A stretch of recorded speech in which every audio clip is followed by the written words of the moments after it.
in the stories we tell. If you liked the story, don't forget to like, comment, and subscribe to support the channel. To this day, I still can't understand why my place in Adrian Xiao's heart was always so easily defeated by Vivian Liu. Clearly, my family background was better. My appearance was more beautiful, I loved him more deeply. And we were childhood sweethearts who grew up together since we were young. It was only after I had that dream that I realized I was nothing more than a cannon fodder supporting character. My role existed solely to complete the numbers in this bloody love square. I liked Adrian. He liked Vivian. Vivian liked the deposed crown prince. And the deposed crown prince liked me. In the end, they all found happiness together, while I was thrown into a mass grave. Dudu, you caused Miss Liu to get injured. You should stay home and reflect on your mistakes. Who gave you permission to go out? At the Xi family's banquet, when Prince Qi Adrian saw me walk in, he immediately questioned me with a cold face, lacking patience. A few days ago, it's true that I had been confined to my residence, just because Vivian and I fought over a jade pendant, and during the struggle, I accidentally caused her to get injured. Clearly, we were both hurt, yet Adrian embraced Vivian, showing extreme heartache. He even complained to my father, forcing father to punish me with family discipline, and confined me to the residence, forbidding me from leaving. For a full month. That month has passed. Besides, I didn't come here for Prince Qi, I said coldly, walking straight past him. But he grabbed my sleeve. Iris Yoon, if you're not here to see me, then who else could you be here to see? From childhood until now, the only person you know is this prince. This prince has been bothered by you constantly because of that childhood engagement, isn't that enough? Today, Vivian will be here too. If you dare mention our engagement one more time, I will tell General Yoon to send you to northern Xinjiang, and you'll never be able to return. Hearing his threatening words and seeing his unpleasant expression, I could only smile faintly. That's right, from childhood to now, only he has been by my side. When I was young, I was quite popular and had many playmates. But he used our engagement as an excuse to drive them all away legitimately, until I could only play with him alone. Gradually, no one wanted to play with me anymore, as if I was born to belong to him. The legitimate daughter of the general, famous throughout the capital, didn't care about anyone who came to propose marriage, yet became his little tail, coming when called and leaving when dismissed. But after meeting the person he loved, he found me annoying. Don't worry, I continued. Iris will never mention that engagement again. He looked at me with suspicion and snorted, you'd better mean what you say. I had just sat down for a moment when the person in Adrian's heart arrived. Vivian wore a pink brocade dress, walking with delicate grace. When she saw me, she curled her lips into a smile. So the confinement period for the eldest young miss of the Yin family has ended. Relying on Adrian's favoritism, she had won beautifully last time. I calmly looked at her without saying anything. Her eyes showed mockery as she deliberately said in a pitiful voice, that day, the eldest miss of the Yoon family broke one of my jade hairpins and hasn't apologized yet. I see the one on your head is quite beautiful. How about using it to compensate me? The jade hairpin in my hair was exactly the birthday gift Adrian had given me when he turned 13. Since childhood, he rarely gave me gifts, so I always treasured this jade hairpin.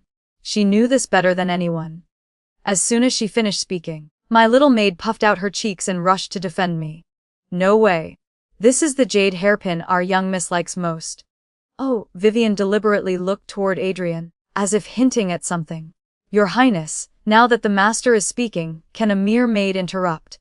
The Yoon family truly has good family tradition and upbringing. Soon they'll even be able to form a marriage alliance with your Highness. Vivian's words were full of sarcastic implications. Adrian's face immediately darkened. He always extremely hated when others mentioned our engagement, especially her. Is the Yun family so lacking?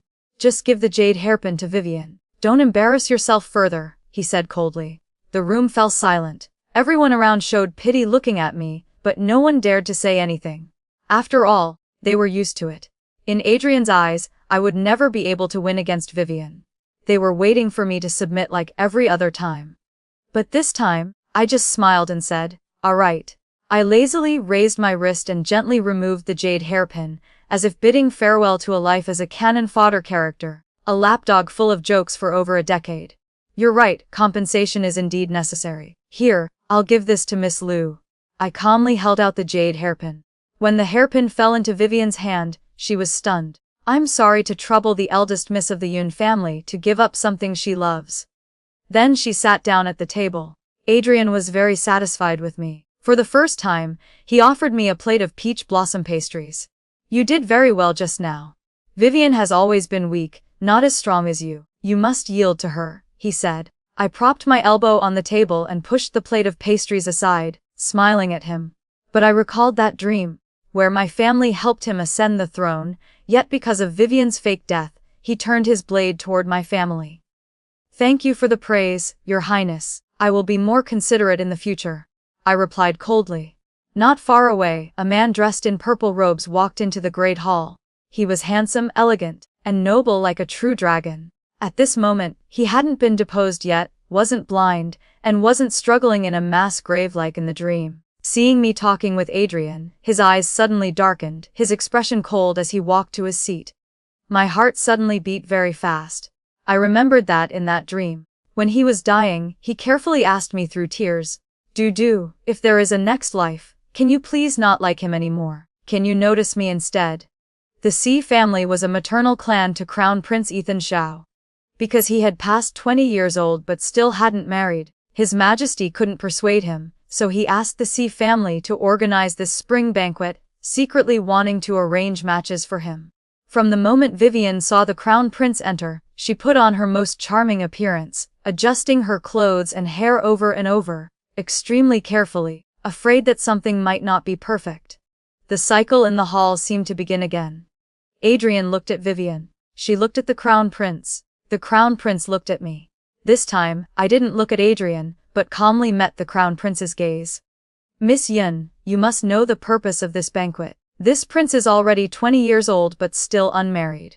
This banquet was organized with the purpose of finding a few young ladies to meet with this prince. The Crown Prince's tone was cold, but his eyes were full of suppressed emotions. After a long while, he finally asked, "So why are you here?" A gentle breeze blew into the hall, causing the incense smoke to sway like a misty fog. I smiled, stood up and blinked. Because this humble girl has reached marriageable age and wants to meet the Crown Prince. I hope the Crown Prince will consider me as well. As soon as my voice rang out, everyone fell silent. They all looked at me as if I were possessed. They couldn't understand why someone who had admired Prince Q for over 10 years could now publicly express love for the Crown Prince. Beside me, Adrian's face suddenly changed, his expression gloomy, anger flashing in his eyes, just like when he drove away my friends when we were young. Iris, what nonsense are you spouting? You and I have had an engagement since childhood. How can you meet with my imperial brother? He said sternly. Is that so? I curved my lips. Hasn't Prince Qi always admired Miss Lu? What has Dudu done wrong? As I finished speaking, I removed the jade engagement pendant from my body and gently dropped it to the ground, creating a clear sound. The jade pendant rolled a few times and shattered. The familiar heartache surged over me. I tried to hold it back and said mockingly, "Prince Qi, please don't be angry. Didn't you say it yourself? We won't talk about the engagement anymore. If that's the case, then it's no different from breaking the engagement. Whether it's romantic love or marriage arrangements, my affairs with the Crown Prince no longer concern you, do they, Prince Q? Why must you be so angry?" When the banquet ended, I clutched my chest and left. Ever since I was young, every time I wanted to give up on Adrian, this would happen. The pain in my heart always made me think that he and I were destined to be together. It turns out, this was just the binding force of the script on me. I fainted in my maid's arms. When I woke up, I found Mother by my side. I don't know how long I had been asleep. That pain was gradually disappearing. "Mother." I slowly sat up. Just as I was about to bow in greeting, a slap suddenly landed on my face. Outrageous. Iris, who gave you permission to throw away and break the jade engagement pendant at the Xi family's banquet? Actually, I had already predicted her reaction. That year, the imperial consort had shown great kindness to Mother's clan. Later, when she was implicated in a curse case that led to her being beaten to death, Mother just stood by and watched. For many years, she has been plagued by nightmares. Father and I have been used by her as tools to compensate for her guilt. Prince Q never liked me from the beginning. Isn't breaking the engagement natural? I answered calmly. Suddenly, another slap landed on my face. How shameless. If he doesn't like you, don't you know how to win his favor? Useless. You can't even do such a small thing. Iris, do you think whether this marriage succeeds or fails is up to you to decide? So watching your own daughter be humble and undignified, trying to win a man's favor, is that what mother wants? Mother, don't forget, you were the one who betrayed the imperial consort. You were the one who was cowardly and stood by watching, not me. I had never been this strong before. In my heart I felt a bit of satisfaction. Insolent, how did I raise you? How did you become so disrespectful? Her face turned dark as she waved her hand to call for the family disciplinary rod. Many people in the room knelt and begged. I just looked on coldly. If this punishment can lead to breaking the engagement, then go ahead and beat me. I had always been afraid of pain. To avoid being beaten. Over the years I had tried my best to please Adrian. But now, I was no longer afraid. After knowing I was just a cannon fodder supporting character, I only wanted to live for myself. Kneel straight down. The thorny rod struck hard on my back. Mother had followed father in campaigns for many years and was very strong. Before long, my back was covered in blood. Do you know your mistake yet? Her cold voice rang out. Cold sweat covered my forehead, but I still bit down on the cloth in my mouth. Despite everything, the sound of the rod was clear and forceful. This time, mother was determined to teach me a lesson. It wasn't until father walked in that she finally stopped. Father protected me behind him and carefully helped me up. Nuff. Chuyun, do you want to beat Dudu to death? Haven't the two of us, father and daughter, paid enough for your guilt all these years? How many times has Dudu tried so hard to please Prince Qi? The general's residence was originally neutral, yet you forced us to side with Prince Qi. Prince Qi, Prince Qi, Prince Qi. Everything is about Prince Qi. Can't you truly see the injustice that Dudu has suffered all these years? Haven't we done everything? Is it still not enough to repay your debt of gratitude? The atmosphere froze. The servants bowed their heads. Father carefully wiped away the cloth I was biting and used his sleeve to wipe my tears. Dudu, don't be afraid. Father is here, he said. If you want to break the engagement, then we will break the engagement. This time, no one can stop you anymore. Father held my hand tightly. Take good care of your wounds. Once you recover, father will go with you.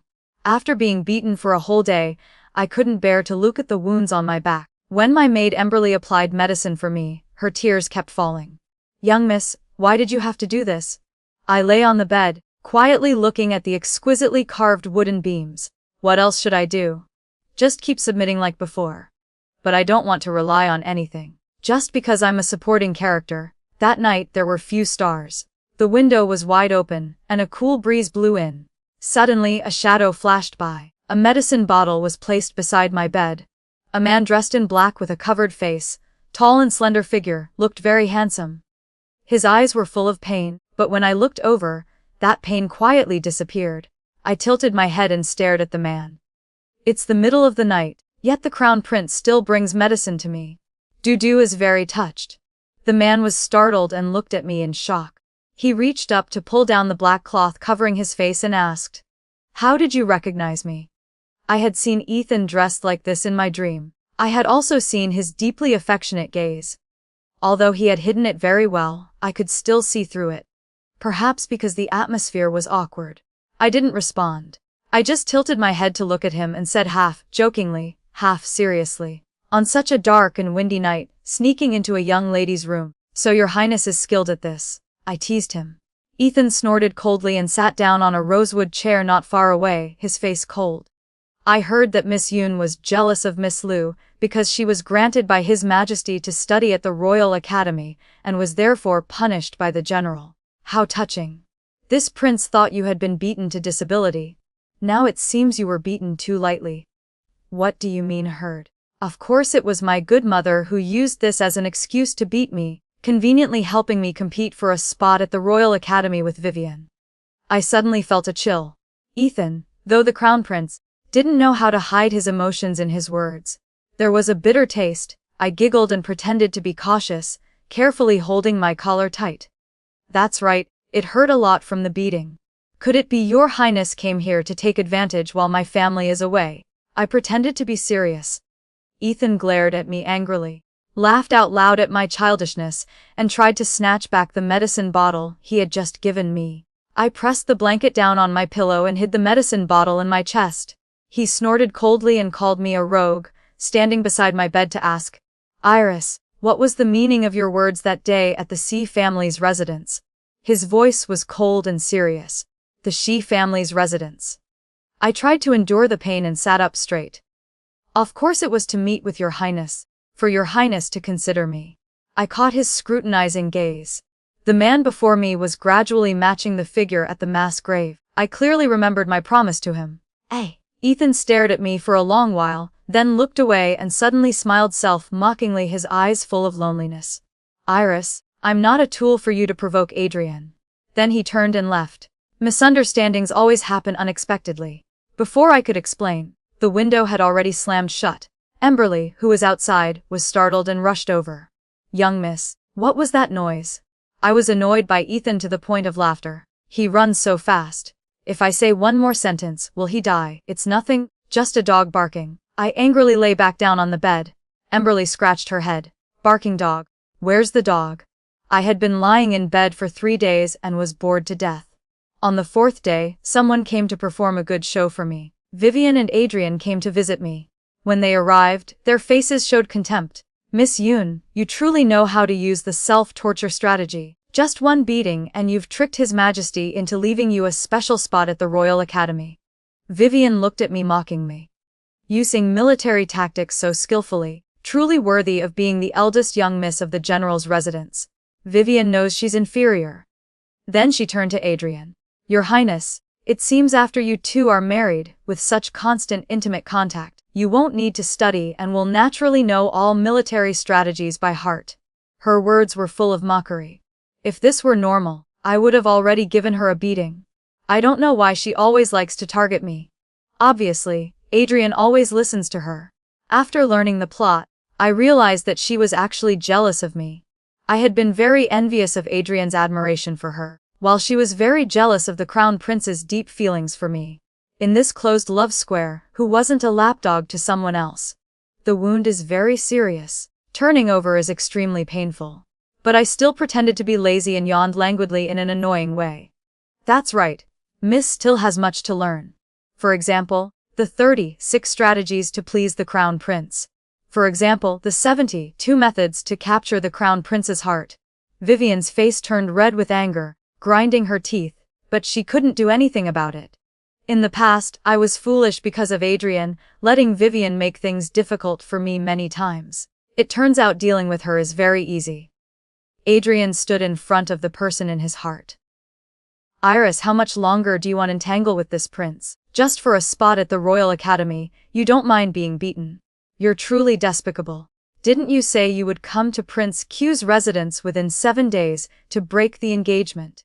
Don't tell me you deliberately got injured just to go back on your word." Waves of wind blew past, the fragrance from the incense burner rose up. Hearing Adrian's sarcastic words, I looked up at him, feeling bitterness in my heart. Regardless of what the plot was, I had truly loved Adrian for many years, childhood sweethearts for many years, friends for many years. But from the moment he walked in, he didn't even bother to ask about my wounds, only cursed me with the word, despicable. I looked up with a mocking smile, my heart gradually turning cold, my words equally sarcastic. "Rest assured, Your Highness Prince Q, Iris will follow your words. Within the 7-day deadline, I will go to Prince Q's residence to break the engagement." A few more gusts of wind passed, some incense smoke drifted out of the room. Adrian's face stiffened, somehow angry, his hands clenched into fists. "It better be that you keep your word." There was only one more day until the deadline. Mother deliberately obstructed me, forcing me to kneel in the ancestral hall as punishment. I endured the pain on my back, kneeling in the ancestral hall all night. "Iris, are you truly determined to break the engagement and defy your mother?" she asked. "Yes," I answered. After the rooster crowed and dawn came, I finally stood up. My legs were trembling, feeling like I could barely walk. "If you can leave the general's residence on your own without the help of servants, I will let you go." Mother deliberately made it difficult, saying this. On my back were still wounds from the thorny rod. My legs hurt from kneeling. Mother thought I would give up. After all, although I had been skilled in martial arts since childhood, I was also the person who feared pain the most. But this time, she was wrong. I calmly smiled at her, struggling to hold onto the doorframe and step outside. After just a few steps, I felt so weak I was about to collapse. Father, wearing armor, rushed back exhausted from the military camp. He took off his armor and handed it to his guard, crouching down in front of me. He said in a low voice, "Do, climb onto Father's back. Father will carry you." I stubbornly shook my head, stepping one step at a time toward the door without needing anyone's help. "Iris." Mother's sharp voice rang out behind me. "If you take one more step, Chuyun, I will consider that I no longer have a daughter like you," she shouted sternly. I turned back and smiled at her. "Very well, Lady Yun." When I arrived at Prince Q's residence, I had asked Father to take me to the front gate. The rest, I had to do myself. I told him to wait at the gate. His temper was very hot, and the king and the subject were different. I didn't want to see them quarrel. I would do this myself. When Adrian saw me arrive, his face looked very unpleasant.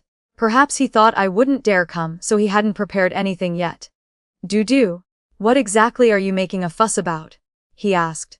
He didn't understand why Vivian was always generous. She had never fought for anything with me. So why was I still so unreasonable? "See, it's all because of you. Even if one day she and you both marry this prince, I will still treat you both equally. You're doing this just because you want a spot at the Royal Academy, right? Fine, I'll give it to you." He thought that what he was doing was already a great favor to me. Equal treatment.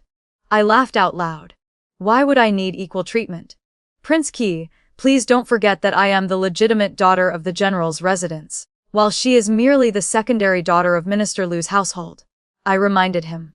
"As long as I am here, my status will always separate you two. As long as I am here, she can only be a concubine.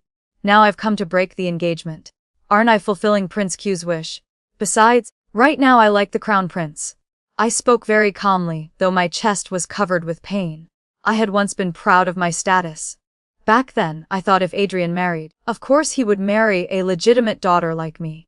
In terms of status, I was a whole rank above Vivian. Only after seeing the entire plot did I understand that my status, which was blocking them, only served to push the plot forward, becoming the reason for Vivian to fake her death, so that 3 years later they could reunite, demonstrating their diamond, hard love. Adrian seemed unhappy that I wanted to break the engagement. I handed him the engagement letter. He refused to take it. Instead, he looked at me with a gloomy expression. "Do, you're not capable of liking my imperial brother. You like me. This soft binding rope, let's end it here. Don't be too stubborn. When the time comes, and you want to turn back, it will be too late." When Adrian finished speaking, I found it even more laughable. No wonder he humiliated me over and over again, because he was certain that I wouldn't dare break the engagement. That's right, I had wanted to give him up countless times, but I also couldn't endure that pain. Countless times I cried and begged him to come back. Now thinking back, it was truly pathetic. I deserve this contempt. "I invite Prince Q to take back the engagement letter and cancel this marriage," I said loudly. "Iris." Adrian angrily snatched the engagement letter, tore it into pieces, and threw it into the air. "Fine. Since you want to play it this way, I'll fulfill your wish. Iris, from now on, even if you have a heart attack and die, don't you dare come back looking for me. Don't you dare regret it." His voice was both hoarse and angry. I curled my lips in a mocking smile. It seemed that he finally spoke his true feelings. It wasn't that I was hiding it, but that he always knew I would have a heart attack if I tried to give him up. That's why he was so confident, fearless. I calmly bowed in gratitude and said goodbye to him, displaying the proper demeanor of a noble lady. "I understand, Your Highness. Rest assured. In this lifetime Iris will never entangle with you again. From now on, Adrian and Iris, we each go our own way and seek our own happiness." The pain spread throughout my body. Perhaps because this time I had resisted too much, it hurt even more than before. I forced myself to endure and walked to the gate of the prince's residence. Just as I stepped out, my vision went dark and I fainted. When I woke up, the room was full of people, and several imperial physicians were also present. "Do, are you feeling better?" Father asked worriedly. I clutched my still, aching heart and nodded with difficulty. Suddenly, there was a call from outside. "The Crown Prince wishes to see Miss Yoon." Ethan walked into the room. The patterns on his purple robe were embroidered magnificently. His handsome face was expressionless and cold, somewhat resembling a noble immortal. A white porcelain medicine bottle was opened. He took out a pill and placed it in my mouth. In an instant, the pain disappeared immediately. This. I looked up at Ethan in surprise. Divine medicine. This must be divine medicine. I must obtain this medicine. Everyone in the room left, leaving only me and Ethan. I heard you and my imperial brother have broken the engagement. He asked as if casually. I nodded, lying on the pillow, tilting my head to look at him. Why did you break the engagement? Haven't you always liked fifth brother? His fingers tapped rhythmically on the rosewood table, his words carrying a hint of urgency. I had originally planned to answer his question seriously, but then I remembered how that day he threw me. No, slammed my window shut, so I deliberately said, because the crown prince is too handsome, making me change my affection. The wind blew into the room. I suddenly fell silent. The rhythmic tapping on the rosewood box was suddenly interrupted by my words. Ethan looked at me in shock, his ears turning red. But before long, I don't know why, the joy on his lips was replaced by a mocking smile. He suddenly threw the white porcelain bottle next to my pillow and stood up. Iris, last time this prince was blind to believe your words. This prince is not a forgiving person, so this time, no matter what you say, this prince will not believe you anymore. Ethan's words made me think deeply. Were these two words, was blind, literal? I remembered his appearance when he was blind in the dream. My heart trembled. There couldn't be such a coincidence. Had he also awakened? While I was thinking, Emberly ran in saying that His Majesty had issued an edict, granting me a spot at the Royal Academy. But father wanted to help me decline it. I was so frightened I nearly died but still had to jump up. No. I must have a reason to get close to Ethan so I can find out more. Even if I cried until my tears ran dry, I had to accept. After lying in bed for over 10 days, I finally recovered completely. Since childhood, I had practiced martial arts with father, so my constitution was originally much better than ordinary people, much better indeed. When I walked into the Royal Academy carrying books, everyone was shocked. When Adrian saw me, his face darkened. Iris, didn't you say you wouldn't bother me anymore? Why did you still come here? Vivian curled her lips in a joyful smile, waiting to watch the show. I coldly glanced at them, paid no attention, and walked toward the empty seat next to Ethan without looking back.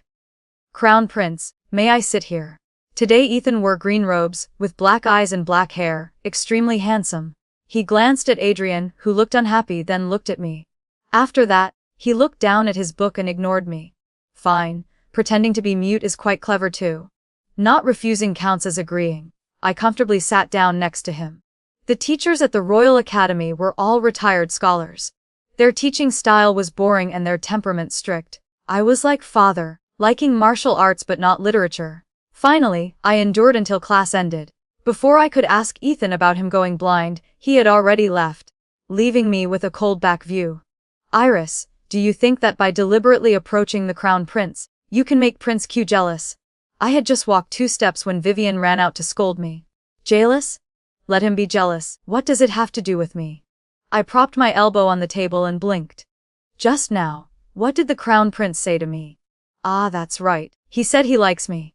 Not far away, the Crown Prince paused, his eyes complex as he looked at me. He also didn't refute, just turned and walked away. Vivian beside me crushed her handkerchief with force. Do, in such a crowded place, don't you know shame? I raised my eyebrows. I don't know.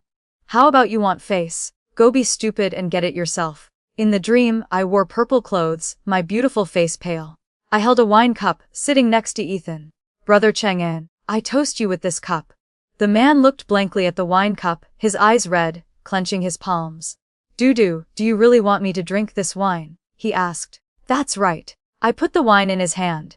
Brother Chang'an, only this way can my husband rest easy. As I spoke, I looked toward the screen.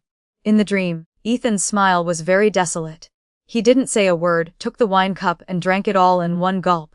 Before long, blood began to flow from his eyes. His eyes looked at me without focus. My eyes are blind, I've become disabled. I wonder if the Empress is satisfied now. The dream was so vivid that when I woke up, the pillow was soaked with tears. The feeling of heartbreak still lingered in my heart. What made me even more uncomfortable was that Ethan going blind was truly related to me. Early the next morning, for the first time, I organized my books early to enter the palace. But I waited and waited without seeing Ethan come to study. Excuse me, master, Where is the crown prince? After class ended, I quietly asked Master Han Wei. He had previously taught father, so we were quite close. The master looked at me while stroking his beard, slowly saying, "This old man doesn't know. I only heard that the crown prince has taken a few days' leave." Why is Yang Yin so concerned about the crown prince? Don't you like Prince Qi? Hey, don't go. Tell this old man, who exactly do you like? The crown prince's residence had walls of copper and iron. I came several times but still couldn't meet anyone. On the 5th visit, the steward finally said to me with difficulty, "Miss Yun. Actually, this time His Highness went to Qizhou County. He didn't want to leak any information. But seeing that you've taken the trouble to come each time only to leave disappointed, this old servant will risk it and tell you." Qizhou County. When I heard those 2 words, my blood immediately froze. In the plot, in order for the male lead Adrian to legitimately become crown prince, the author had arranged for a fire from heaven to occur in Qi Fire Feldi. The heavenly fire fell. The people suffered greatly. His Majesty dispatched the crown prince to Qizhou County to resolve this disaster, while also demonstrating his benevolence. Unfortunately, Crown Prince Ethan's face was destroyed. According to the ancestral teachings of the royal family, those with incomplete limbs or faces cannot inherit the throne.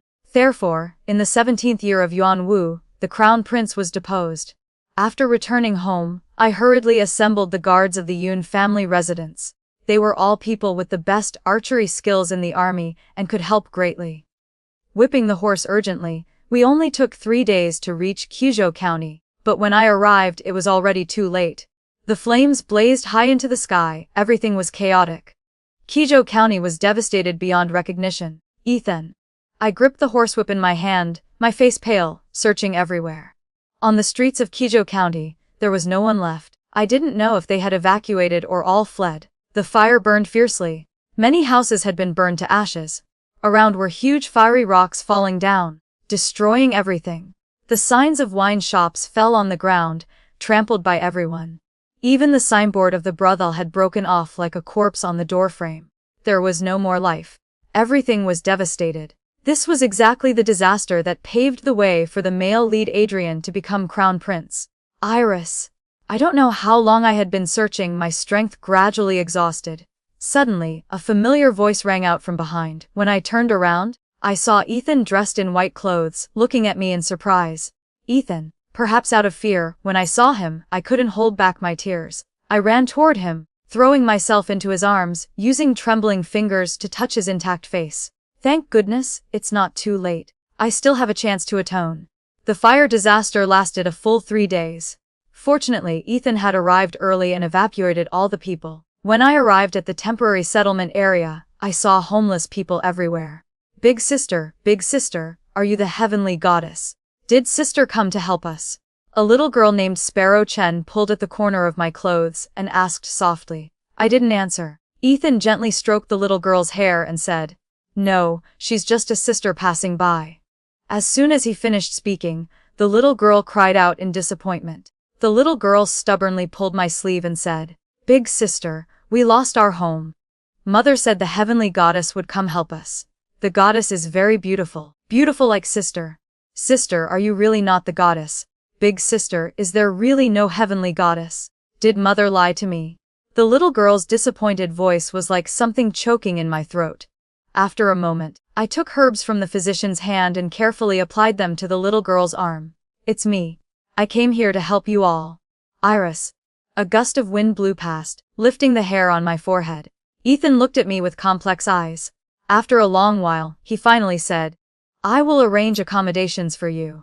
The fire disaster in Qizhou County was more serious than I thought. Many people said that on the 2nd day of the heavenly fire, many people thought everything was fine. They ignored Ethan's orders and returned to their homes, only to encounter a new wave of heavenly fire. Many people were burned. These past days, Ethan left early and returned late. I wanted to see him, which was extremely difficult. I had given him all the guards that father had given me. In the resettlement area, I used all my strength to follow the physicians, helping everyone bandage and apply medicine. I had never experienced this kind of life before. Since childhood, born into an upper-class family, I was protected very thoroughly by father. The greatest pain I had ever endured in my life was the humiliation from Adrian and mother's family discipline. I had never worried about my livelihood. But here, there were houses that they had to work their whole lives to buy, now destroyed. There was an old shop, hundreds of years old, burned to rubble. There was a woodcutter who, in order to exchange medicine for his wife, had chopped wood for 2 months, but the wood he cut was burned to charcoal. There was an embroiderer whose embroidery products from an entire year were also burned to ashes. This was their livelihood, burned to the ground. Despair enveloped everyone. Only the little girl Sparrow, still too young to understand, pulled me around telling this person and that person. This is the Heavenly Big Sister. Big Sister came here to help us. The Heavenly Big Sister won't let us have no home to return to. I don't know how many people I bandaged. After so many exhausting days, I finally couldn't take it anymore and fell asleep leaning against a tree. While I was sleeping, someone gently picked me up. When I opened my eyes, I saw Ethan placing me on a long bench. You've always loved cleanliness. You shouldn't have come here. He removed his outer robe and carefully wiped the dirt from my cheek, then whispered, still stubborn. I sat up and asked, what about you? I had thought a lot these past days. Ethan could come to Xianxia County 2 days early and order the people to evacuate beforehand. He must have truly experienced this before. He could have not needed me, could have found excuses to just delay the disaster relief, but he knew clearly there was a possibility of getting injured, endangering his position as crown prince, yet he still went. I'm not like you, he answered. Sunlight filtered through the small holes burned by fire in his clothes. He looked beautiful like an immortal deity. He looked at me with indescribable affection. I'm different from you. I am the crown prince. These are my people. Our royal house is revered by the people. Our responsibility is to protect the people. So no matter what, I will come here. This is my duty as a crown prince. Staying in Xianxia County for over half a month, the natural disaster was brought under control. Ethan not only put out the fire but also built temporary shelter for the refugees. When bringing everyone to the temporary shelter, he pointed at me and said, the heavenly goddess will not let everyone lose their homes. This is what she gives to you all. Thank you, I said to him. Thank you for willingly helping me build a ray of hope for little Sparrow. Ethan calmly looked at me, his black cloak wrapped around me. Let's go home. The improvement and reconstruction afterward will be taken over by the government. On this trip, I had packed my luggage and brought several steamed cakes. This truly was a very worthwhile trip. This matter should have ended here, but after all, I had underestimated the binding force of the plot. The newly built housing area was engulfed by a fire of unknown origin. Everyone panicked. The guards were busy putting out the fire. I don't know where little Sparrow ran from, crying out for her mother, then running into the flames. The situation was very critical. Ethan, disregarding his own safety, chased after the little girl. My breath caught in that moment. In the flames, I frantically wrapped a wet cloak around myself, searching for Ethan and little Sparrow. Then I saw them in the black smoke. Ethan held the little girl in his arms, bending halfway to help a lady outside. Get out quickly, he said to me, his eyes full of urgency. Looking up, I saw a wooden beam above the door about to fall. It was only inches away from Ethan. My eyes were blinded, enough for the Empress to be satisfied. Ethan's desperate expression flashed through my mind. In the 17th year of Yunwu, the crown prince was deposed. The heart pain that surged every time I tried to change the plot welled up. I gritted my teeth, wrapped the cloak around myself. In the next moment, I threw myself with force to block the beam. Before fainting, only one thought remained in my mind. 1 for 3, I'm not at a loss. When I woke up, I was already in the general's residence. Father, his face haggard, looked at me. Awake, awake, he shouted. The imperial physician hurriedly took my pulse, overjoyed beyond measure. Congratulations, General. Young Mrs. Fine. Father went outside to talk with the imperial physician. Ethan walked in. Looking at his unblemished face, I smiled with difficulty. Thank goodness this beautiful face wasn't harmed. I pretended to speak casually. Iris, are you a fool? Ethan said in a low voice, his eye sockets red, his face pale, the dark circles under his eyes pitch black. I didn't even know how desperate he was. I pretended to joke. Crown Prince, I am your lifesaver. You should treat me a bit better. If it were someone else, they would have already demanded you marry them in return. People are in so much pain. My right cheek also burns. I didn't dare look in the bronze mirror, nor did I want to look. I knew that perhaps this face had been destroyed. Ethan's fingers gently touched my cheek, his fingertips trembling. Iris, in this life, you shouldn't have provoked me, you shouldn't have. Clearly, I had deliberately kept my distance. Clearly, I had already given you freedom. The legitimate daughter of the Yun family was famous for her beautiful appearance. Therefore, after being injured, in my house, I no longer saw any bronze mirrors. Father even asked the servants to stir up the washing water before bringing it to me. They were truly foolish. Actually, I had seen it long ago. There was a large burn scar on my right cheek, both red and swollen, not beautiful. In the room filled with incense fragrance, Adrian rushed in. He forcefully pulled off my face veil and stood frozen in place. Iris, did you truly destroy your own face for him? His voice trembled, his fingers gripping the face veil tightly. Iris, why did you protect him? He asked. He held me tightly in his arms. Dudu, you belong to this prince. You were born to be this prince's wife. You are mine. He's just your tool, isn't he? Dudu, you did this just to make me jealous and pay attention to you, right? Dudu, I'm jealous now. Can you come back? I thought you would never leave me. I thought I could coax you back later. Dudu, I never thought without you. There's always been you in my heart. Dudu, you don't love him, do you? Adrian spoke incoherently, very much like his possessive appearance toward me in the past, very much like the person who always relied on me in the past.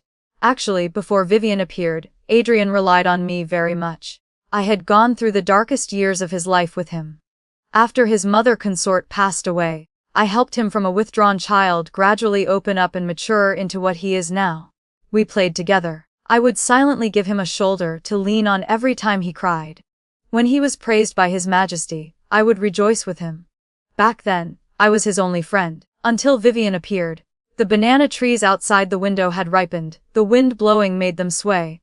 I raised my hand, skillfully covering my face again. But we're no longer young.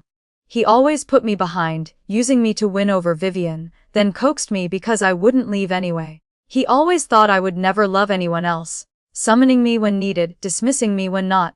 Unfortunately, people always change. Just as Sparrow's mother said, love is a luxury of the nobility. For ordinary people, they just want full bellies and to live well. Our bloody love square was perhaps just because we were too well fed. For saving the people of Qizhou County, the Crown Prince achieved the greatest merit. When His Majesty held a banquet, he said I also had merit and wanted me to attend. Everyone was harmonious and happy. His Majesty suddenly looked at me. Miss Yun, I remember clearly that you and Prince Q have broken the engagement and haven't remarried yet. How about I arrange a marriage for you? He looked around the great hall. The noble sons all hurriedly bowed their heads. Looking at the eldest son of Duke Long, he asked what I thought. Duke Long had prominent status, very suitable for the general's residence. I hadn't even had time to say anything when the normally straightforward young master stood up in disgust and refused. Your Majesty, Ziyan once admired Miss Yun, but that was in the past. I heard recently that she was disfigured by the fire disaster, very ugly. Walking at night could frighten children to tears. I have always liked beautiful women.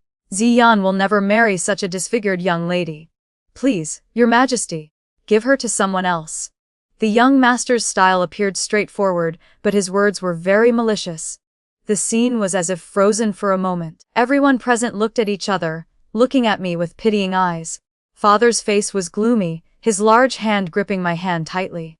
Don't listen to his nonsense. Even if you don't marry, Father can still support you. I smiled. Actually, he didn't do anything wrong. He's just trying his best to marry himself a beautiful wife. Beautiful appearance is pursued by thousands. No one will notice someone with a destroyed appearance. This is a woman's fate. The incense was nearly burned out, making a sound. Suddenly, the crown prince stood up, glanced at me, walked to the front of the great hall, and knelt on the ground. This son has long loved the eldest young miss of the general's residence. I beg Father Emperor to grant us marriage. This son wishes to marry Iris as crown princess, he said. As soon as he finished speaking, everyone bowed their heads even lower. His Majesty's face darkened, his expression fierce, glaring at Ethan. You insolent child. Do you still remember the ancestral motto of the imperial family? Those with facial defects cannot inherit the throne. Today, You are the crown prince. In the future, your wife will be the mother of the nation. She cannot be someone with an imperfect face. But she saved your son," Ethan said in a low voice. After a long while, he finally placed the jade pendant on the ground. "What if I no longer serve as crown prince?" A thin porcelain cup suddenly flew through the air, striking Ethan directly. "Outrageous. Do you want to anger me to death?" "I absolutely will not agree." His Majesty's face was dark. "This son is willing to yield the position of crown prince to another, only asking Father Emperor to grant her to me in marriage," Ethan stubbornly said. Whether in the dream or now, Ethan was like a fool. He even dared to call me a fool. Didn't he say he wanted to keep his distance from me? Clearly, he had once been blinded by me, yet he was still so easily deceived. I calmly stood up and knelt down beside Ethan. "Your Majesty, this subject does not wish to marry anyone. Father will soon station troops in northern Xinjiang. Iris has discussed with Father and wishes to go with him to northern Xinjiang to protect our homeland and country." My words made His Majesty very satisfied. He immediately bestowed upon me the title of the first female general in history. Previously, the title of female general was merely for show, without real power. "Iris." When the banquet was waning, Ethan called to me, his face pale, his eye sockets red. "Why? What?" I answered, blinking, pretending to be confused. He pulled me into his arms. For the first time he exceeded his own limits. "Why did you abandon me again? Iris, you truly are a liar, always lying." "That's right, I lied to him again. I lied that I wanted him to repay me with his body. In the dream I had lied to him to drink poisoned wine. I didn't tell him that at that time, Adrian stood behind the screen. He wanted him dead, but I had switched the medicine to only blind him with poison. He was still alive. He had asked me at the mass grave, 'If there is a next life, can you notice me?' I had agreed with him, but I broke my word once more. Ethan, I traded my face so you could keep your position as crown prince. Don't let my sacrifice be wasted." I pulled my hand from his embrace and whispered threateningly. I smiled mischievously at him. "Crown prince, you don't know, but the men in northern Xinjiang are much braver than you. You and Prince Kiai are just embroidered pillows, nothing more. Iris, I have a very strong will. I set off for northern Xinjiang earlier than Father by 1 day. I didn't go with him. I didn't need anyone to see me off. But Vivian still guessed my intention and blocked me at the city gate. Rarely did she look at me without contempt. Iris, you're so ugly now." I calmly looked at the person in the pink dress before me.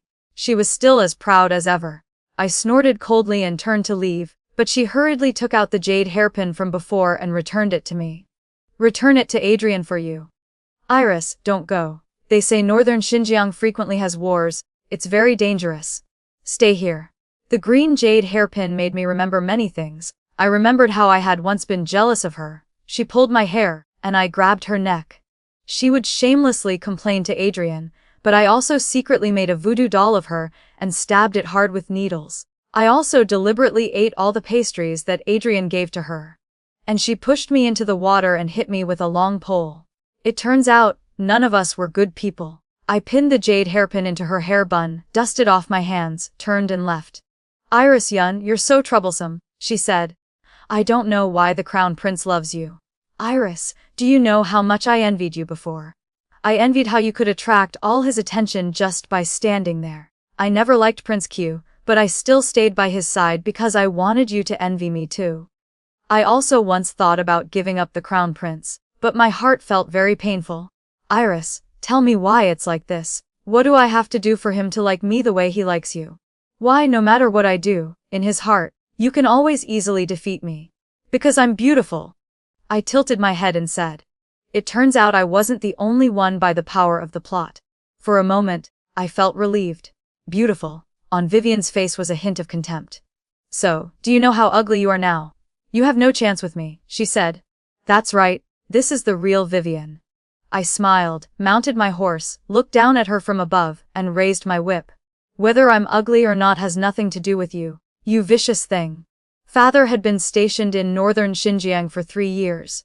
Most of my impressions of northern Xinjiang came from his descriptions. But when I truly stood on this land, for the first time, I felt moved. This barren land, with foreign enemies like tigers stalking their prey. This was the border protecting the nation. The people of northern Xinjiang, even when sleeping, dared not dream, as they could encounter invading armies at any moment. Here, I matured very quickly. The first time I killed someone was during a surprise attack by the Qiang people. My sharp blade pierced through a soldier's body, his blood splashing onto my face. At that moment my hand holding the sword trembled. I was afraid, but I didn't retreat. Later, I gradually got used to the smell of fresh blood.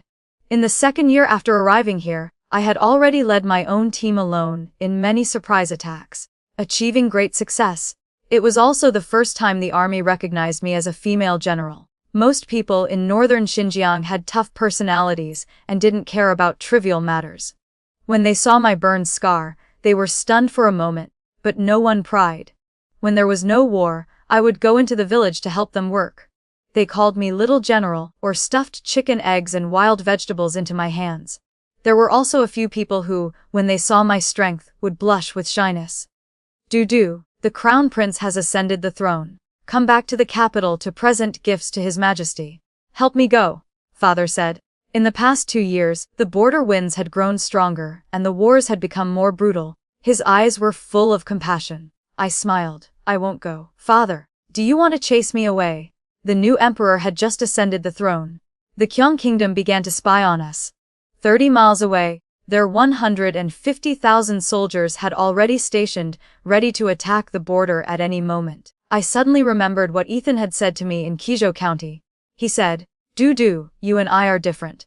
I am the crown prince. This vast land, these are my people. Our imperial family is revered by the people. Our responsibility is to protect the common people. So no matter what, I will come here. This is my duty as a crown prince." At this moment, standing at the city gate, looking at the yellow sand filling the sky and the 150,000 enemy troops 30 miles away, I understood his feeling of helplessness back then. Although I was just a cannon fodder supporting character, I was still the daughter of a general. I had been trained with the same temperament as father since childhood. I had boasted about this countless times. Therefore, now was the time for me to fulfill the mission of a general. The war broke out quickly. The enemy had 150,000 troops. Our numbers were only half of theirs. Reinforcements would arrive at the earliest in 7 days. We couldn't wait for reinforcements. We could only defend the city gate, hold back the enemy troops, and buy time for the people inside the city to evacuate. Fireballs at the city gate rained down from the sky. The enemy troops outside the city were wounded one after another, but they still gradually approached the city gate. "Dudu, are you afraid?" Father looked at me for a long time. I bit my lip and said, "I'm not afraid." He smiled and gently patted my shoulder. "Good. Truly the daughter of Yunqing." I always followed father, guarding the city gate for this vast land. By the 5th day of this fierce battle, the fire rocks were exhausted. The city gate opened, and our troops rushed out. Father wore silver armor, sitting on horseback. I was beside him. His sword was ice cold. Countless soldiers advanced toward the city gate. Our sharp sword blades were stained with blood, until even the sword hilts became sticky and slippery, until my strength began to be exhausted. An arrow pierced through my left shoulder. The pain was heart-wrenching, but there was no time to pull it out. I swung my sword again, using my body to guard the city gate. This place held the common people of the vast land, his people, my people, our people. "I will defend this city to the death," a soldier shouted. Suddenly, an arrow pierced through that person's heart. But he still tried hard to hold the military flag, stubbornly standing straight. I swear I will defend the city gate to the death." His low voice was full of stubbornness. Another soldier fell. He was still very young, his eyes looking behind the city gate with affection. I knew him. He liked a round-faced girl in the city. I didn't know if they had confessed their feelings yet. I only knew this battle was a death battle. I too would be like them, gazing at the land I protected, offering my body to this land. I didn't know how many people I had killed. I didn't know how many times I had been wounded. It hurt too much. That's right, since childhood I had been weak, most afraid of pain. But who wasn't afraid? My sword still swung up. I saw white smoke rising from within the city. Suddenly, I burst out laughing. The evacuation was complete. I thought of the people in Qizhou County and their despair. I thought of Little Sparrow's words about the heavenly goddess. It turns out I wasn't a heavenly goddess, but this time I had protected them. Fortunately, This time, his people didn't need bandaging for wounds anymore. The Qiang army had retreated. I too had no more strength. My chest was stabbed with a blade. I had tried my best to kill the person in front of me. Too tired, too exhausted. I staggered and fell to the ground. I wanted to stand up, but I couldn't. Am I going to die again? In my daze, I seemed to see the rescue army in Ethan's figure. He wore golden armor, running toward me, still as handsome as always. Behind him were Adrian and Vivian. Vicious and troublesome. I don't know if it's like in the dream, having to see them even when dying. I reached out my hand, wanting to touch Ethan's perfect face. I still hadn't told him that in the dream. I saw what happened after I died. He had held my corpse in his arms, climbing 3,000 steps. He had met the deity. He knelt on the ground, using all his lifespan to beg for reincarnation. He said, "If there is a next life, I only hope she won't be bound, that she can live her own life. Even if she doesn't love me, I only wish her all the best." Before I could touch Ethan's face, my hand had already fallen heavily. Beside me were the cries of countless people, Father's roar, Ethan's shout, Adrian's desperate pleading. There was also Vivian's very sad crying. So sleepy. I closed my eyes. "Ethan, I'm gonna sleep first." I don't know where I was. My form was ethereal and illusory, walking on endless stairs. I don't know how long I had been walking until a huge palace appeared before me. The deities in the palace seemed somewhat familiar, as if I had seen them somewhere before. The deity wore flame-patterned robes, with a small lotus flower on her forehead. "Iris, we meet again," she said. I remembered, this was exactly the deity that Ethan had prayed to. So it turned out that wasn't a dream. It was the life we had lived through. She smiled and asked me to play chess with her, but stopped after just a few moves. "Iris, someone has traded their life for yours again." When I woke up, I was in an ancient palace. It seemed I had been here before. This was Phoenix Instrument Palace of the Empress. "Empress, you're awake!" A maid shouted excitedly. Before long, many people rushed over. "Wake, really awake, awake." I blinked, looking at this unfamiliar scene. Suddenly, I saw a familiar figure standing not far away. He looked too handsome, too sad, too anxious. His face was pale as snow, his eyes full of tears. "Do," he said. "Ethan, why are you crying?" I asked in confusion. He held me in his arms. Warm tears flowed down the back of my neck. "Do, you've been asleep for 6 years. Fortunately, it was only 6 years. I had never thought that in just one sleep, 6 years would pass." Adrian stood before me in military uniform. He already had gray hair, looking much older. Do, he said.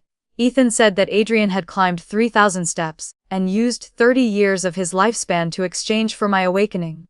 He had become much more mature after 6 years. "I'm sorry," he said. Do, I had a dream in which I hurt you very much. Do, I'm sorry. He stubbornly apologized. His eyes were red and swollen, very much like that child back when he had just lost his mother consort. I sighed and poured myself a cup of tea.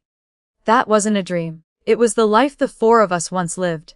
Back then, because Vivian faked her death, his personality changed drastically. He hated me very much. He used father to threaten me, abolishing my position as empress. Originally, I wouldn't have died in that rebellion. It was because he wanted the rebels to think I was useless, causing them to abandon me at the mass grave. Speaking of the love between the male and female leads, they were both very loyal, never doing anything wrong. But I also did nothing wrong. So who was wrong? It was just a dream, that's all, I said. He hurt me once and has also repaid me with another life. We've settled the accounts. Now I only feel relieved. Do, I'm sorry. I don't know why these past years I couldn't remember anything about my childhood. You always liked telling me about your childhood, but every time I recalled our childhood, I felt uncomfortable and always resisted. There was always a voice telling me that the person I liked was Vivian. I had to treat her well, had to use all my strength to treat her well. But when my imperial brother ascended the throne, I remembered everything from our childhood. Do, it turns out I've always loved you. Do, can we go back to how we were before? A crow outside the window cried out. My eyes were reddened by the wind. Actually, I had thought countless times, what if Vivian had never appeared? Would we truly have been together?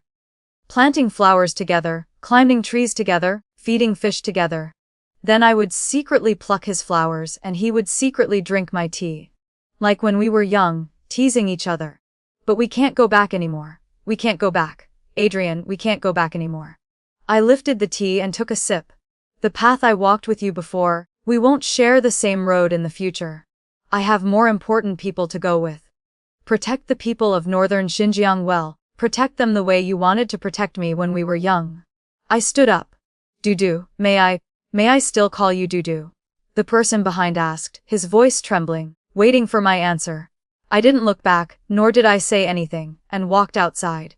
Ethan was waiting for me outside the door. He looked somewhat worried, his palms slightly sweaty. Daring to let me see him again, aren't you afraid I'll go back to him? I deliberately teased him. He frowned, his expression somewhat lonely. I said I would give you freedom. Fool. Truly a fool. I threw myself into his arms.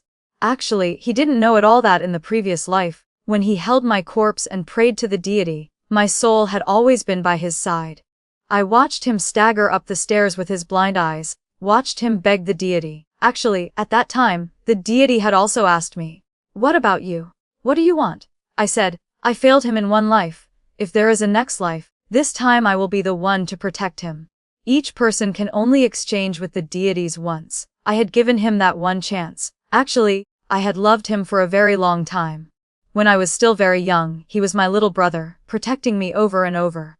But then I forgot too. In the previous life, I also fought against that invisible force, but failed, even causing him to lose his eyes. But this time I won. We won. Many people came to attend the grand ceremony of enfeoffment.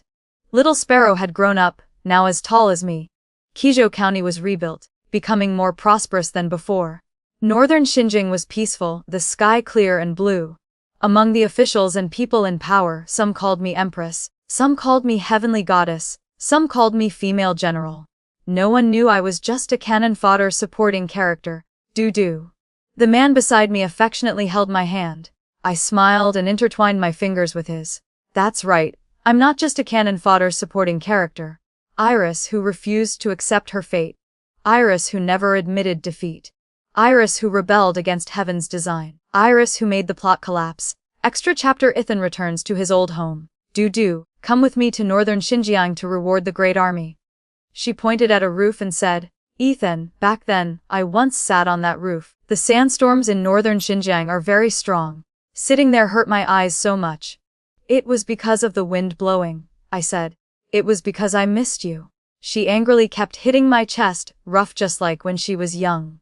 That's right, the first time I met her, I was already beaten by her. At that time, my mother Empress had just passed away.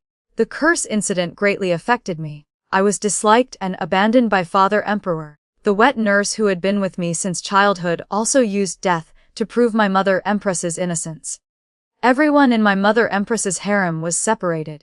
When people are weak, they get bullied. The people in the cold palace snatched my food and clothes, even forcibly taking the clothes off my body. Life there was very difficult. When I was too despondent and prepared to throw myself into the lake to end my life, I met her. She used her small body to try hard to pull me out of the water. She hit me very hard in the face, saying, "Truly a coward, not even afraid of death." She looked like a soft ball, but her punch was extremely powerful, hitting my face until it hurt to death. The maids behind her all told her to leave me alone. I was just an abandoned person. But she hit harder and harder. She muttered, "So what if your mother Empress died? Can't you still keep living? I'll beat you to death, you coward." She deliberately hurt me, then used the excuse of apologizing, crying and begging General Yun, begging His Majesty to take me out of the palace for treatment. When she saw the wounds on my body from being beaten by the guards in the cold palace, she burst into tears. She patted her chest and asked me to be her younger brother, acting like a caring older sister, saying she would protect me. Those 2 years of being her little brother were the 2 happiest years of my life. Being loudly commanded by her, yet also protected by her. After my mother Empress's case was overturned, Father Emperor remembered me and made me crown prince to apologize, but she forgot about the past and only played with 5th Imperial brother. In the previous life, after she passed away, I entered the Divine Temple and realized I was just a supporting male character in a novel. She forgot about our childhood because it wasn't in the plot. But I only knew that she was Iris who saved me and protected me, not a supporting female character in a novel. Ethan, if I'm no longer here, what will you do? Dudu's eyes were melancholy as she asked me. If the officials don't allow you to marry me because of the scar on my face, what then? I held her in my arms. I will wait until you come back to life. Don't you like strong people? I will try hard to sit on the throne. Dudu. Then I will have enough ability for you to marry me. Dudu, the question isn't whether it's possible, but whether you're willing. The person in my arms blinked mischievously, held my face in her hands, and loudly muttered, Fool. Ethan, you're such a fool. That's right. I kissed her forehead. Because the person who liked her, who loved her deeply, was never the supporting male character in the novel, but her little brother Chang'an, her fool. It was him but also not entirely him. This story teaches us that we are not bound by the roles others assign us. Iris refused to accept being a cannon fodder character in someone else's narrative. She discovered that true strength lies not in winning someone's love, but in choosing your own path with courage. Sometimes the greatest act of self-respect is walking away from those who diminish your worth. Love should elevate us, not trap us in painful cycles. We can rewrite our destiny by refusing to play the victim, standing firm in our values, and fighting for what truly matters. Not romantic validation, but protecting those we love and honoring our own dignity. The story ends here for now. If it touched your heart or left you thinking, I'd love to hear your thoughts in the comments.